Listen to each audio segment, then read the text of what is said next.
So guys, time check tayo. It's 11:10 na in the morning. Grabe guys, hindi talaga ako nagugutom. Hindi ako nag-breakfast. Ito nga pala yung first meal ko for today. Kasi nga guys, bakit? Bakit ito lang yung kakainin ko? Tingnan nyo guys. Anong meron? Scrambled egg, puso ng saging, kangkong, okra, at saka 2 pirasong chicken mula sa sinigang. And then, kumuha lang ako ng soup kasi gusto ko ng soup na mainit instead na kape. Ayan, and of course, tubig. Ito lang yung kakainin ko guys. Imagine ha, nag-open ako kaninang 6 AM, hindi pa rin ako gutom hanggang ngayon. Kaya ngayon pa lang ako mag-first meal kasi hindi ko talaga ako nakakaramdam ng gutom. Unlike before, 6 AM pa lang pag open na namin ng store is later on gutom na ako. So nagbe-breakfast na rin ako doon. Pero ngayon guys, hindi talaga ako gutom. So it helps.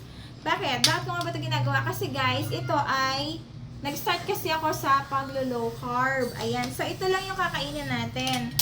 Dito lang guys, kung maniwala kayo hindi, dito lang sa pagkain na to guys, busog na ako. Promise. Kaya yung iba, sinasabihan ko nga kung gusto nilang mag-low carb, kung kaya nila, then try din nila. Kasi, baka magtaka kasi yung iba na ganito lang yung kinakain ko. Tapos, after a month, bigla kang pumayat. Baka sabihin nila, uy, may sakit ka ba? Ba't bigla kang pumayat? Ayun guys. So, ito yun. Kasi nga, nag-start akong mag-low carb, which is healthy way naman. Pero, of course, dinahadahan-dahan ko siya. Hindi mo kasi siya pwedeng biglain. Yarn!